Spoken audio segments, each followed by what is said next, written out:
Hi, good afternoon, and welcome to the latest edition of Lunchtime Learnings. It's been a while, so I'm delighted to be back, and I'm also delighted to be joined today by Steph Walker, who is the Operations Director and founder of the agency UK. So thank you very much, Steph, for joining us. And also one of the mentors on Agents Together, and I have had exceptional feedback about you and what you're doing and helping people. So thank you very much for that. I know all of the founder members are incredibly grateful for not just you, but I think there's over 270 odd mentors now, which is absolutely incredible. So thank you. No, thank you. It's great to be a part of it.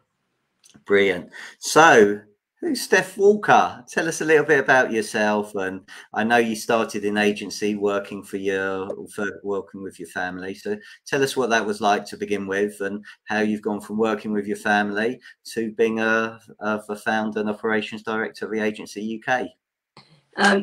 Yeah, it's funny. I posted on LinkedIn yesterday about how so many estate agents say they fell into estate agency, kind of didn't know what else to do, and so you suddenly ended up being an estate agent. And it was completely the opposite for me. I think it was almost predestined that I was going to be an estate agent, as exciting or as sad as that may sound.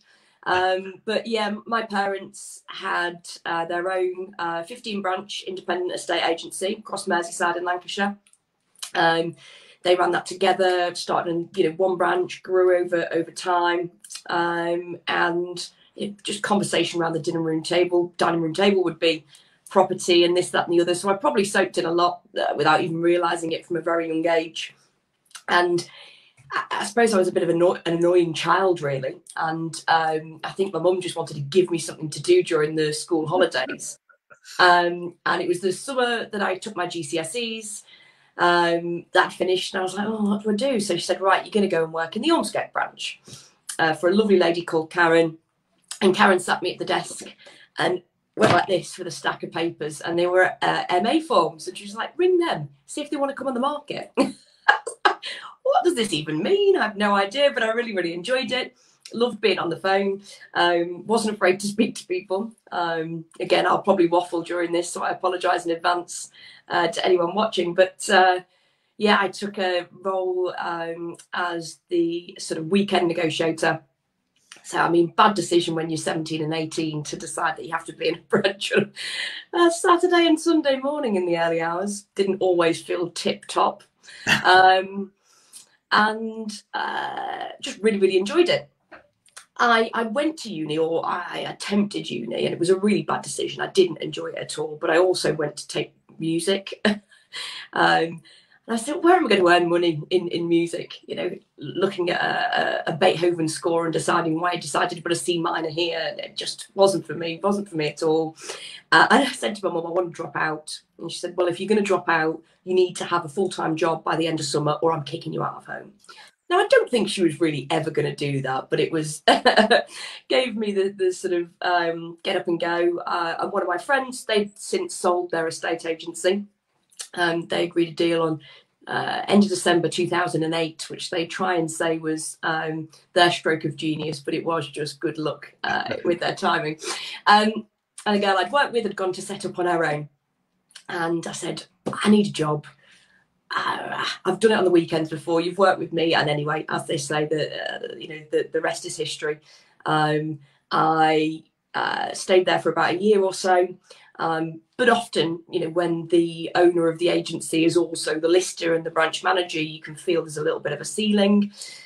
And so I decided just to throw my CV out there with a few white lies on there. I did say I was the branch manager and managed to blag myself a branch manager's role for a sort of new, up-and-coming, high-end, boutique-y style agency.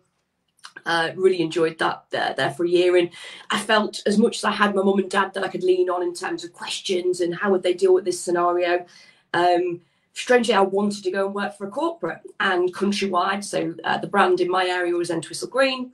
Countrywide were hiring. They were only hiring for trainee negotiators though at that time, but I thought well, hey, you know, I can get my foot in the door. Anyway, I went for an interview, and lo and behold, they gave me a branch, a massively failing branch, which was good fun. But yeah, and I absolutely loved it. Loved it. Loved my time at Countrywide. We turned that particular branch around. I had my very best friend, who became my best friend through Countrywide, was my senior neg. She was then able to come with me to the next branch. I made a fantastic team. And I suppose that, like anything, it just got to the point again where I'd run a couple of branches. We were being very, very successful. I was never allowed a lister because I was too good at listing. They'd never let me get a lister. And I thought, you know, I really enjoy the development of people side of things, and I'm never going to be able to do that here. And unless I kill off my area manager, I can never step up. So a group of clients of mine who are actually property investors had decided to set up an estate agency business. And so I went and joined them. And that was probably my last 2-3 years on the high street before, yeah, I went over to the purple side. You went to the dark side or the purple side, yeah. It's funny, people are always like, you know, why, you know, did you just hate the high street? Is that why you wanted to join Purplebricks? And it wasn't that at all. But, you know, I'd come to a time in a small independent. You know, I didn't have £100,000 plus in my own bank to go and set up completely on my own. And every day does become very, very similar, I think, when you're constrained in those four walls of a branch and that's all you've ever experienced. And to have something different to talk to a client about, to say, here's this wonderful piece of technology where you're going to come along for the ride with us. There's, you know, everything's going to be completely open and transparent. You can see what I see. We work together on getting this house sold. It was something completely different. And from my perspective, it wasn't necessarily about having a cheaper fee either, because I operated on Merseyside, 44 postcodes, which was madness. But, you know, I was selling sometimes 50, 60,000 pound homes. So it was never about the fee. It was more about sitting with those customers, having them on that journey with you, it being something slightly different and really service oriented. And, you know, I think Purplebricks has done us a massive favour in the industry, because although some agents like to say they started the race to the bottom on fees, that had been happening years and years before PB. I think if anything, it made lots of agents sit up and say, well, if they can do that at that level, at that pricing structure, and I want to charge more, I got to up my game. And I genuinely think no fantastic agent ever lost out to a poorer agent just because they were PB with a cheaper fee. I actually agree with you on that. I'm not sure about the rest of the stuff about Purplebricks, but that's another conversation for another day. But you know what? I think you're right. I think Purplebricks did disrupt the industry, and it did give the industry a kick up the backside that it most probably needed to demonstrate why you should be adding value, why you are worth, you know, the investment in your services.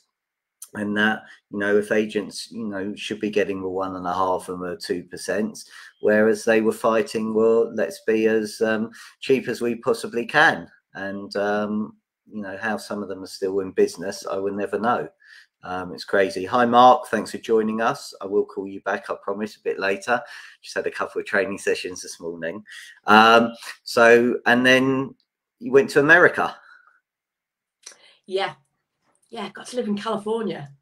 Wow. 15 minutes Laguna Beach that way, 15 minutes Newport Beach that way.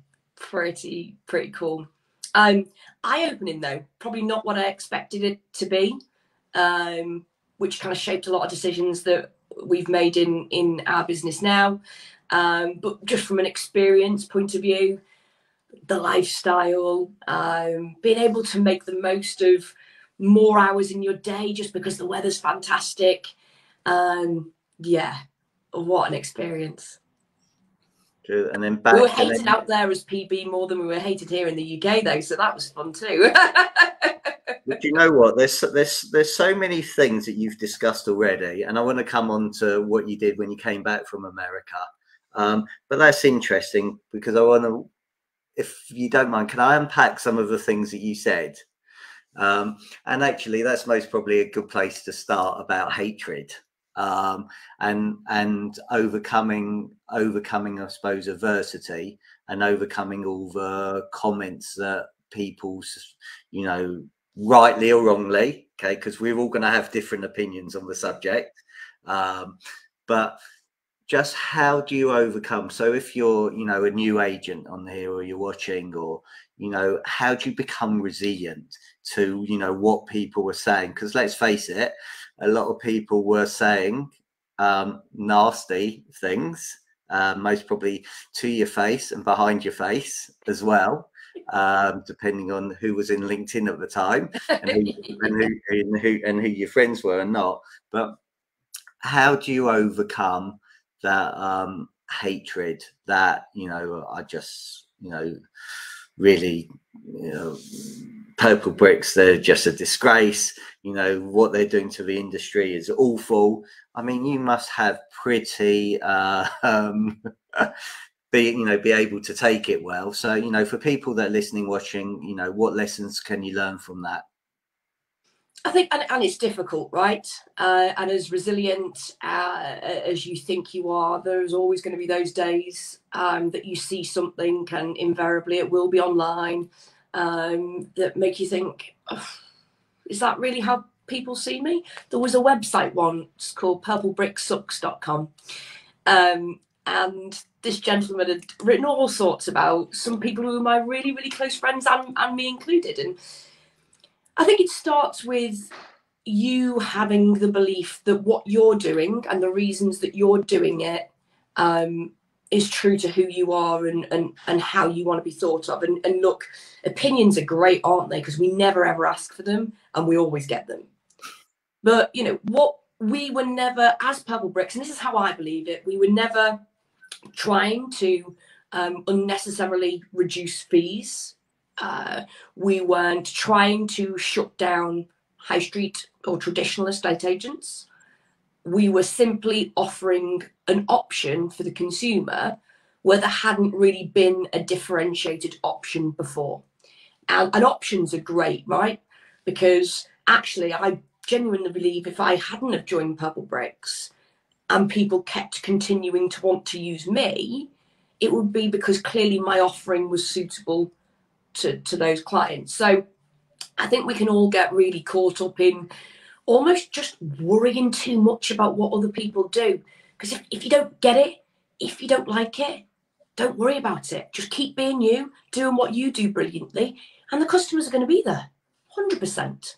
So I think that, yeah, the first step is really just having that belief that, look, I'm on the right path. I'm working with the right kind of people around me. We have a belief in what we're trying to do. And that makes you feel good about yourself, because, yeah, you couldn't go on Pi as a PB individual employee or territory owner or LPE, you know, 4 or 5 years ago. I mean, they mention Michael and Kenny Bruce because they've got nothing else to write about. I mean, it got to the point of it being boring, but if you allowed yourself to get sucked into the comments, you'd feel like you wanted to get up in arms, because actually these are your teammates. These are the people who are on the same journey as you, and they don't deserve, you know, ridiculing from Mr. Anonymous over here. You know, I actually made my first ever and probably only ever comment I will make on Pi last week. Did it under my own name, because I believe if I've got something to say, I should be proud to stand behind that with my own name, you know. But again, that could be a conversation that could take us off into the ether for hours and hours. So, yeah, I think to try and answer your question without wandering off on a tangent again, resilience is being happy with what you're setting out to do, surrounding yourself with other like-minded individuals, and, you know, trying as best possible to understand that those that want to bring others down must be really sad about something in their own lives, must be really deeply unhappy, because most of us haven't got the time of the day in our busy lives between work and family and all these things to be so consumed with hatred or nitpicking. So even if you are subjected to some of this sometimes, sit back and think about all the wonderful things that are actually going on in your life, and also give yourself a pat on the back that you're not one of these sad little trolls that are taking up that time in your day. I ain't got time. I'm busy. Yeah, I think that's a really good point you make. I don't know if you ever follow David Goggins, and he talks about having a cookie jar. So, you know, when you are feeling down, put all the things in there that you've achieved, and then pick it out, pick a cookie from the jar, and remember all the good stuff that you've done. You know, and there is loads of good stuff, you know, and obviously with my situation and what's happened to me this year, you know, I've had to learn resilience, and that's what I've started to do, you know, start putting in all these reminders that there are better times ahead, and there have been better times in the past, and just getting on with it. So moving on, I want to come back to, you were a phenomenal lister. Okay. So what does it take? Big-headed of me to say that, wasn't it? That's it. Well, I'm going to put you on the spot now. Okay. So what do you think it takes to be a great lister? Because there's going to be people again on here that are, you know, maybe listening for the first time. They've just got into agency.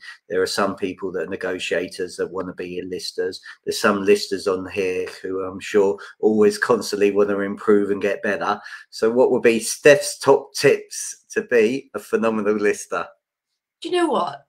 I don't think there's some sort of secret sauce or formula, and just in general in a estate agency, we're always forever chasing this golden goose that doesn't exist, and the minute we find it, life will be brilliant and the instructions are all in and we'll never have to worry about anything. Just the comment that I always got when I asked people, why did you choose to list with me, was that they genuinely felt I was as excited as them to go on this journey with them, as passionate. I loved their home like they loved it. And that's the thing I did hear time and time again. So that, you know, that isn't essentially me saying I'm supremely talented. That's just me saying I loved meeting that customer in their living room on that first day and looking around thinking, oh, how are we going to photograph this house? What are the things we can put in the brochure that's going to really make this stand out? You know, I've stood in, you know, people's showers, holding cameras at weird angles and crouching down on the floor to make things look brilliant back in the day before pro photography really was something that, you know, is just kind of run of the mill.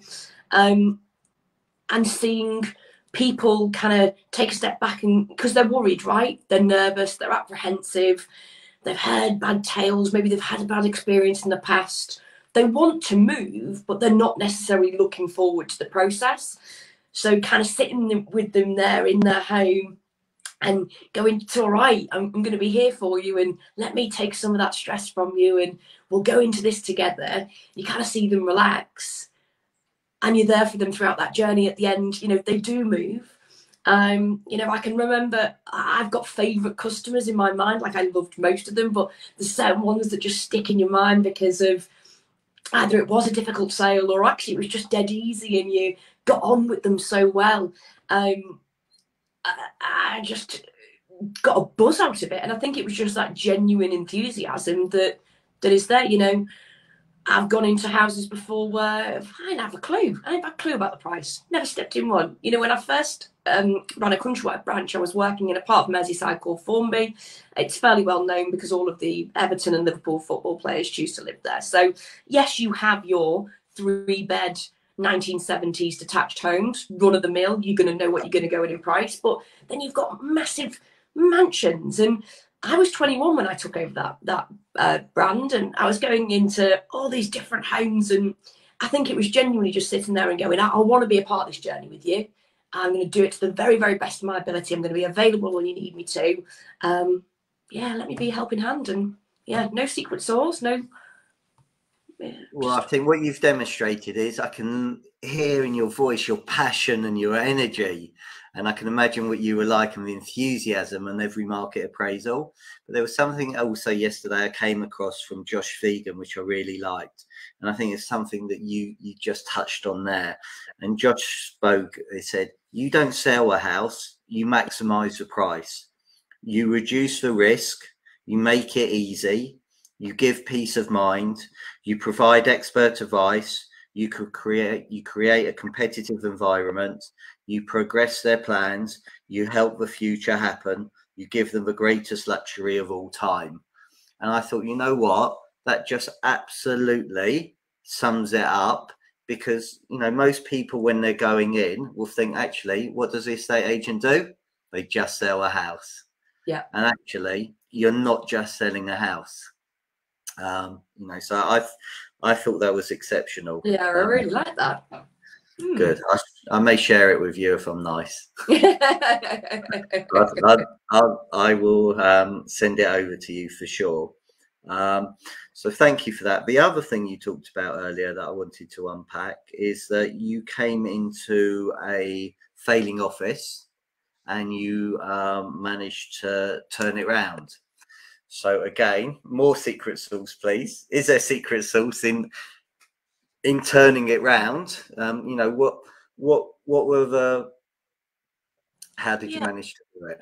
So for that particular office, I think they'd struggled quite a bit. It Formby, this lovely kind of village town in Merseyside, a fairly expensive price point in comparison to some of the rest of the region, and it really is an aspirational place where people want to go and live, but also quite traditional, because people don't generally tend to move out of there. You know, they move in with their family, they stay, they grow, they upsize, downsize, etc., etc. So Entwistle Green at the time was probably quite corporate.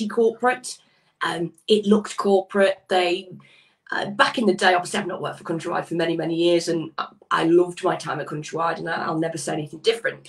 But they used to run lots of these sort of I don't know, like seasonal campaigns, and you'd have this 4-foot squirrel you'd have to stick in your window, or there was one in our particular brand that was a Superman sort of campaign. And it was just too corporate. It wasn't what this gorgeous little village wanted. I mean, Formby has a day called Dickensian Day, where everybody in the village dresses up, you know, out of a Charles Dickens novel, and has a little sort of market town market in the street. So it was just, I think, the wrong approach initially. And obviously what you can't do when you've not got a sustainable track record is more than likely go in and charge way more than everybody else. You've got to build that over time. And often with the corporates, there's a lot of swapping and changing, right? So the staff aren't always there for a very long time. Although we had a great lady who'd worked there for a long time, just managers in and out and that kind of stuff. So we just studied the ship. We went out and, you know, looked at the most transient roads. You know, where are the most transient roads in Formby? They're the ones that we're going to want to try and target, because what it will give us is some good track record to go off the back of. You know, we're going to make sure that Letty, who is the senior negotiator, she's going to play a much bigger part in that transaction, because she's our local gal. She's lived in Formby for many years. She knows everybody. By virtue of that, she should have been, you know, market leader of that town. Just being really consistent. And I think that persistent consistency is the only way to start to build that track record. And I always like to say that, you know, for every one piece of business that you've got, try and get another piece of business from that, because that's working smarter rather than harder, right? I'm not saying I'm lazy, but I definitely don't want to work hard if I don't need to. So I just became rigorous, actually, with my prospecting. It sounds really boring, doesn't it? But, you know, every time I was going out, what do we used to call it back in the day? You know, when you were going out to evaluation on the road, let me tell the road I'm going to be there. When I take that property to market, let me tell the road that that's what I've just done, and this is the plan with it. When we get that property under offer, let me tell them. You know, when we complete on that property, let me tell them again. I've just been rigorous with that. I think was again, nothing phenomenal, nothing new. And I think we are often quite guilty of trying to think too much outside the box and reinvent the wheel. A lot of great agency is rooted in stuff that we've been doing for 20, 30, 40 plus years. 100%. So you mentioned my favorite C word there, consistency. Okay. So how do agents become consistent in their actions? So how did you get disciplined that you knew to do the prospecting, creating opportunities consistently? Hard work, because I am not naturally an organized type of person. You know, I'm kind of a fly by the seat of my pants type individual. And sometimes I'd be sat in my branch at 8, 9 o'clock at night printing off canvassing letters because I wasn't disciplined enough. I kind of didn't mind it at the time. I was 21, 22. You know, what else am I going to do? Go home and watch Corrie? You know, so it was fine, but it burns you out, right? You know, why would you be sat in a branch at 8, 9 o'clock at night? It's just madness.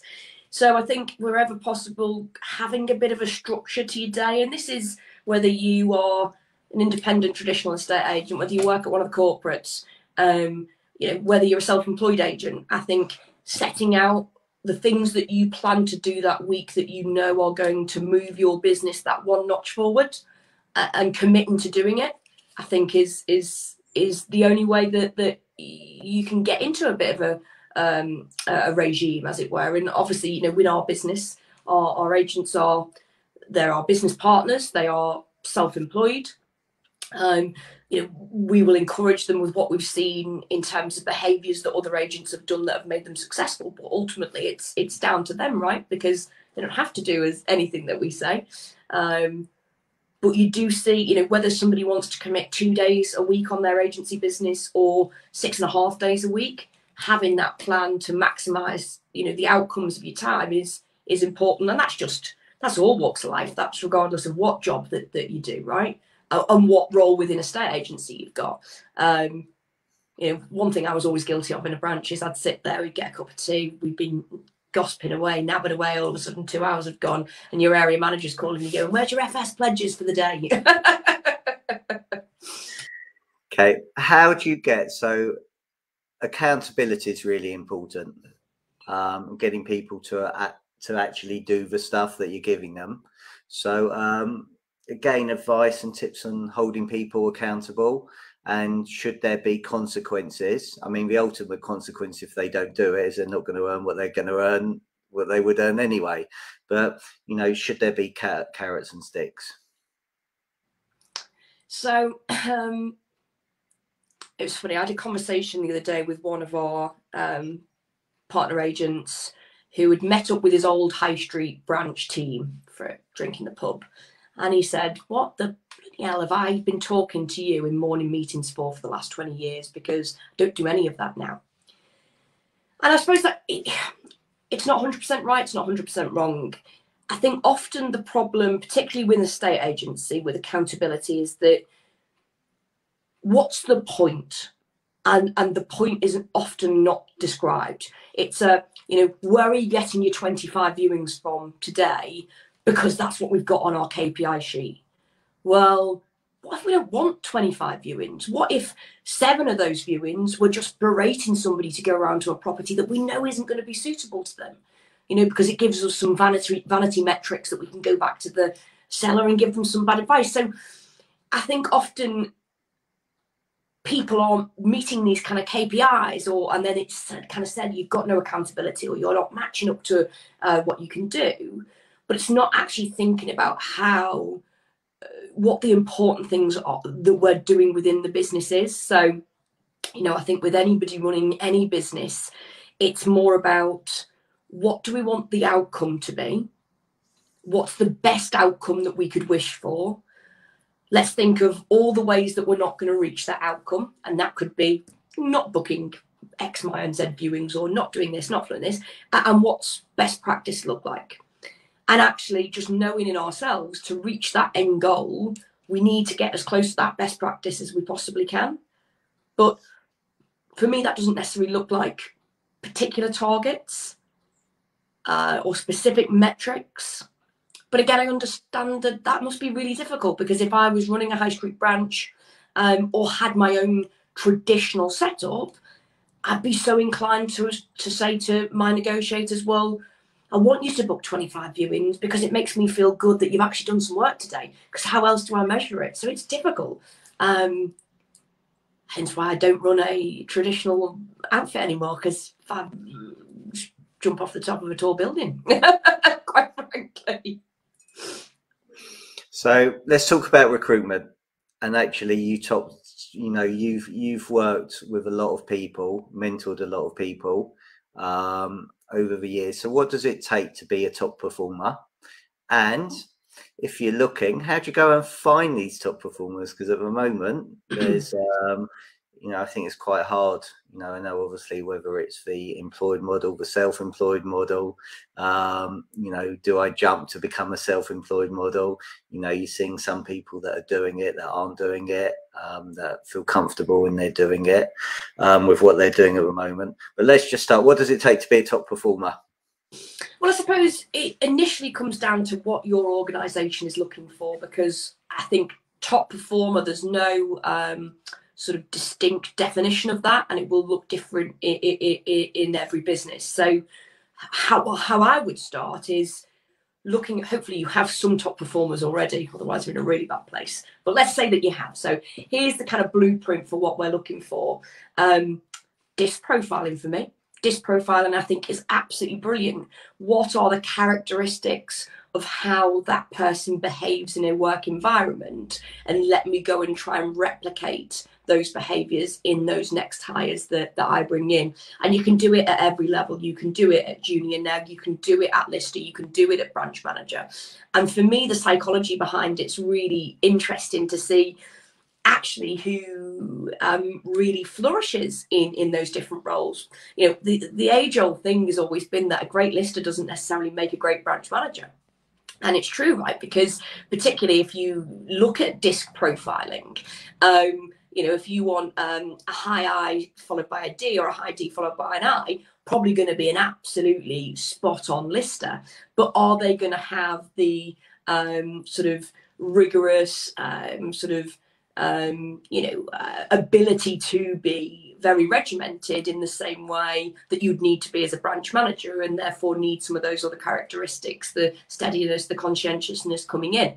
But yeah, I would say, look, you can do free disc profiling online. It's not as elaborate as signing up to Thomas International, but something like that's very, very expensive and probably not, in a lot of people's reach. So yeah, if I was looking to recruit today, I would look at who are the people that are performing in the way that fits our businesses, cultural ideals and what we believe to be successful, and go out and use that disc profiling as part of the recruitment sort of process to find those great matches. I also think just disc in general, if you are working with people as neg to customer, if you are working within a team, I'm a lister and I've got a branch manager and negs and a mortgage advisor. If I'm a business leader, understanding your own disc profile, understanding how you can use your strengths from within that profile, and then also learning how you can counteract with other people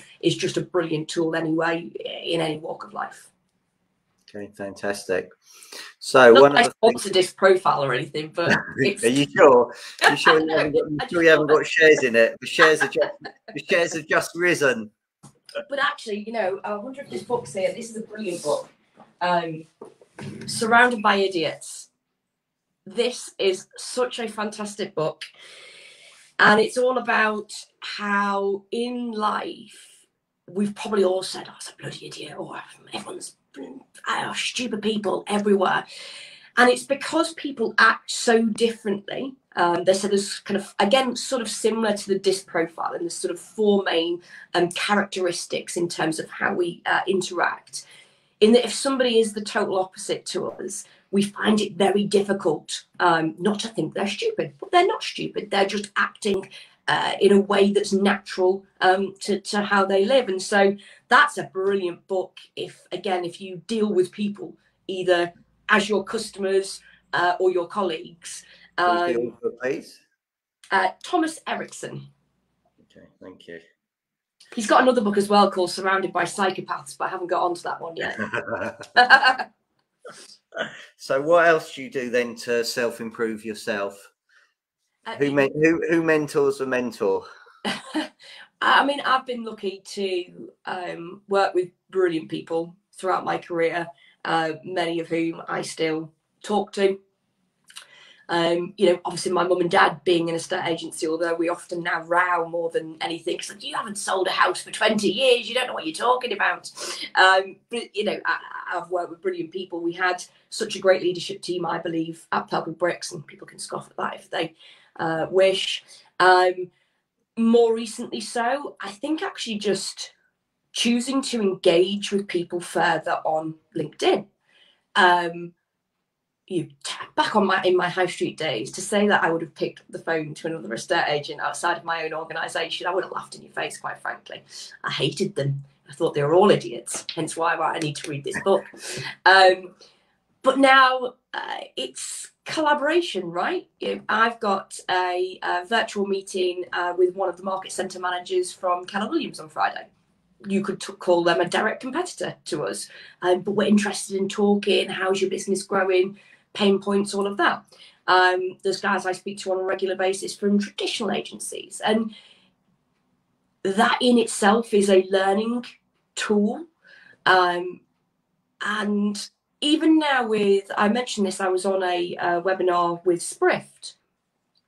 Partnerships are so important, and the advance of prop tech means that we have much more opportunity to build these partnerships.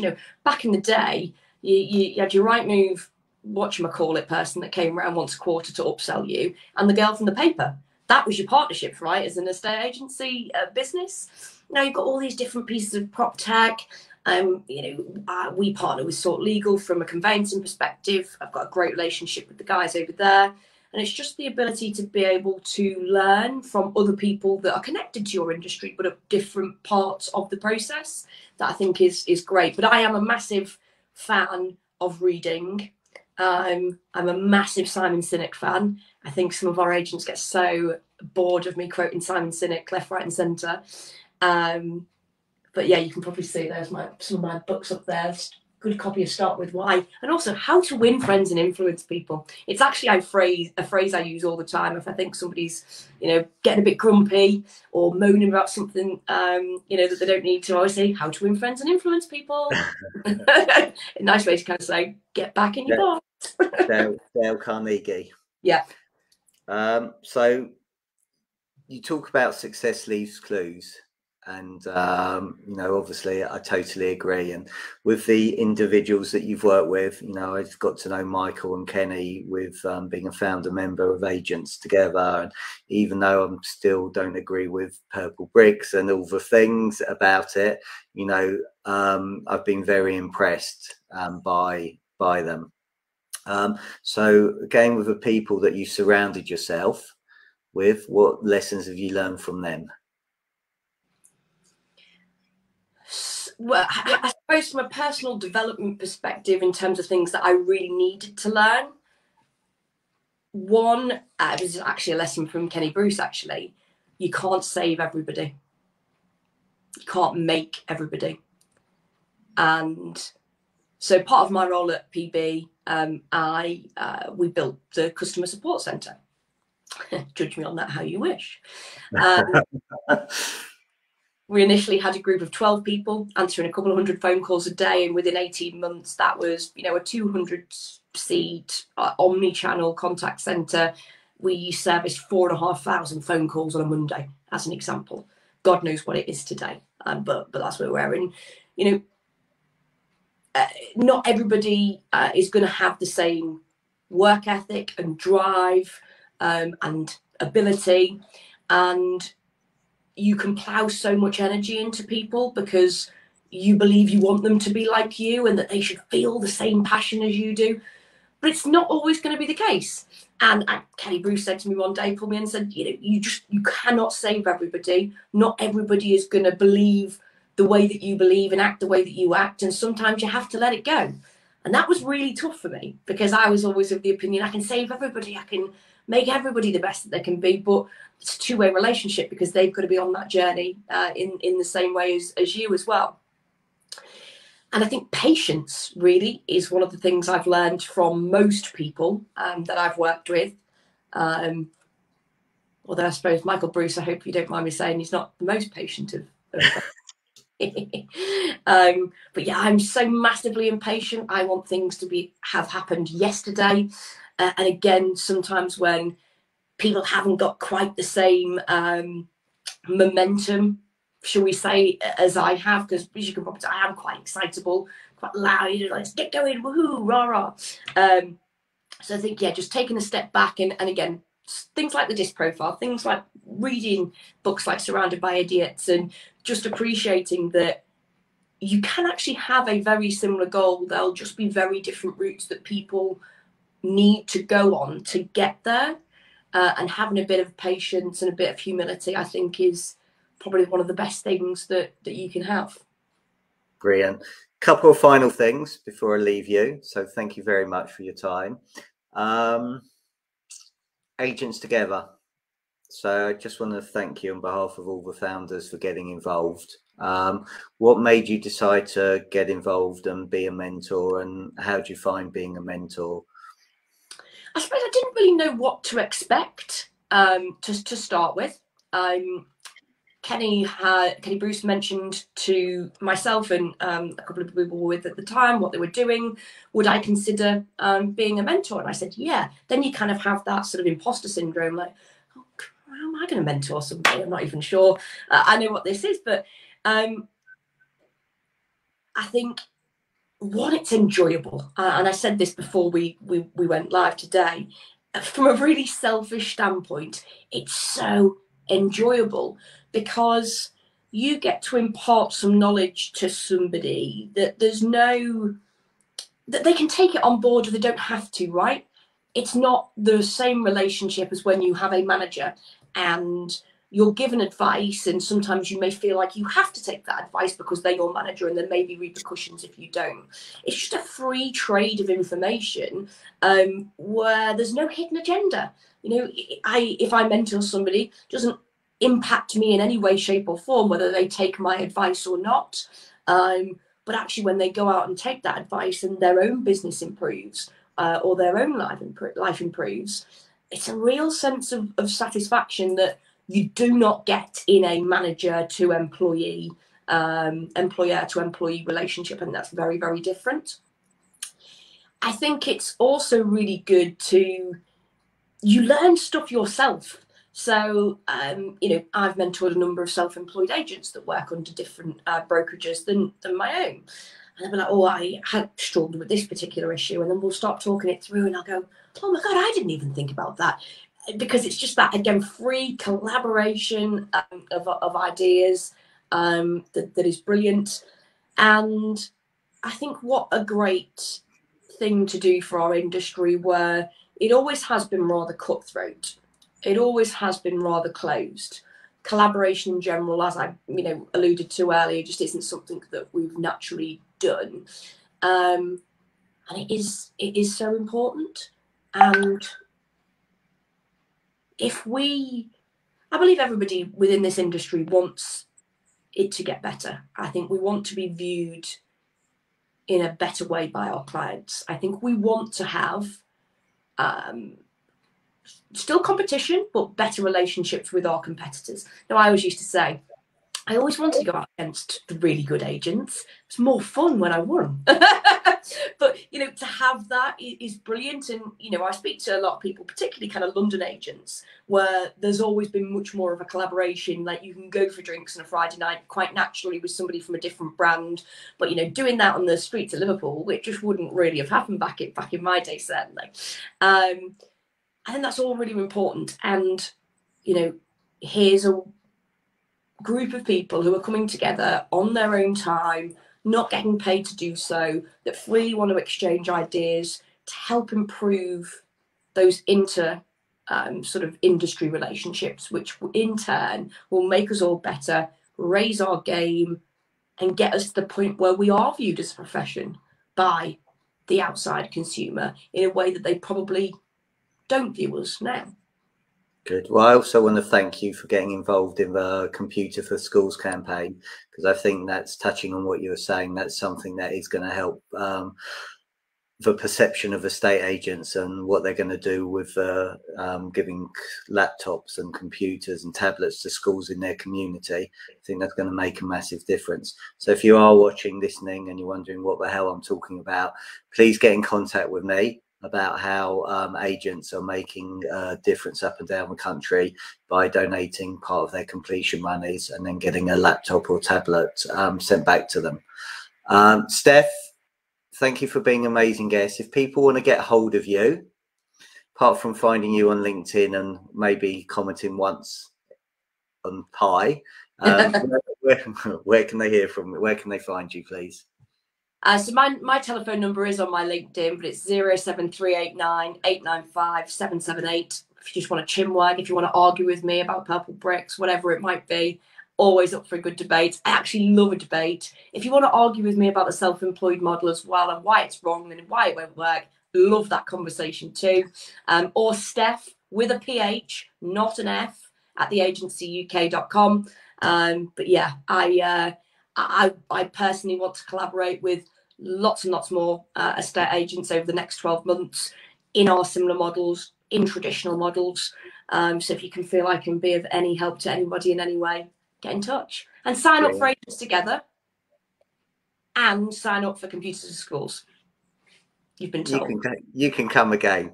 Thanks very much for being an amazing guest. Really grateful for your time. Thank you. So please share it, like it, get your colleagues listening to it. And I look forward to seeing you all next time. Have a good evening, afternoon, day, morning, whenever you're out there watching, listening. Thank you. Bye. Stephen.